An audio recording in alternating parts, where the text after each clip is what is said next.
महाबळेश्वरमध्ये सध्या खड्ड्यांचं साम्राज्य वाढले असून प्रशासन मात्र या ठिकाणी पूर्णपणे निष्फळ ठरत आहे। शहरात व अंतर्गत रस्त्यांमध्ये ठिकठिकाणी खड्डे पडले असून नागरिक व पर्यटक मात्र त्यामुळे पूर्णपणे हैराण झाल्याचं चित्र पाहायला मिळतंय। अशातच आता सह्याद्री ट्रेकर्स यांनी पुढाकार घेऊन शहरातील अनेक ठिकाणचे खड्डे बुजवायला सुरुवात केली आहे आणि यामुळे प्रशासनाला मात्र जोरदार चपराक दिली असून संबंधित प्रशासन मात्र अजूनही मूग गिळून गप्प आहे। हाय नमस्कार।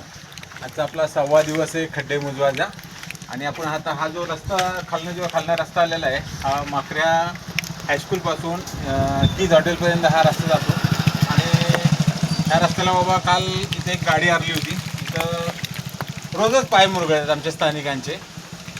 जाण्या येण्याचा वर्दळीचा रस्ता आहे। शाळकरी मुली जातात, मुलं जातात, त्याच्यानंतर पर्यटक जातात आणि पर्यटकांच्या गाड्याही जातात। तर इथं काळोख आहे, इथं कुठेही लाईट नाही। आम्ही 1 महिना झाला ह्या रस्त्याला लाईटच नाही। आता त्यांनी का लावली नाही हे काय आता सांगायचं तात्पर्य म्हणजे काल म्हणले बाबा एक जण की बाबा PWDचा रस्ता आहे का पंचायत समितीचा रस्ता आहे, हा नगरपालिकेच्या हद्दीत येत नाही। तर बाबा हा रस्ता नगरपालिकेच्या हद्दीत आहे, मग बाबा हा नगराध्यक्ष आणि मुख्य अधिकारी नगर परिषद बाबा हा म्हणजे रस्ता दिसत नाही का, हा महाबळेश्वरच्या नकाशावरच नाही। तर ह्या खोदकाम केलेल्या चुकीमुळे हा खड्डा झालेला आहे आणि स्थानिकांवर अतिशय अन्याय असं फार मोठा झालेला आहे। पण ह्या प्रशासनानं जवळजवळ मी 6 दिवस झाले हे खड्डे मोजवते, ह्याच्यात कुठलंही गांभीर्य नगर परिषद नगराध्यक्ष आणि नगर परिषद मुख्य अधिकारी ह्यांच्यावर कुठलंही काय त्यांनी प्रशासनाने काहीच केलं नाही।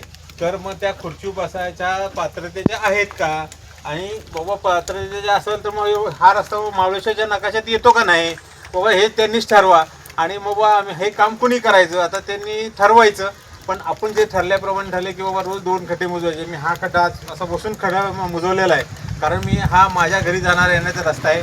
माझी मुलंसुद्धा ह्या रस्त्यात जातात आणि बाकीचे पर्यटक जातात। बाबा कोणाला ह्या दुखापत होऊ नये या अनुषंगाने मी हा उपक्रम चालू केलेला आहे आणि बरेच जणांचे प्राण वाचतील आणि बरेच जणांचे अपघात वाचतील या दृष्टिकोनातून मी ही खडी अशी टाकून मी अशी दगडी वगैरे टाकलेले आहे। त्याच्यानंतर मी काय करणार आहे, त्याच्यावर खडी टाकणार आहे।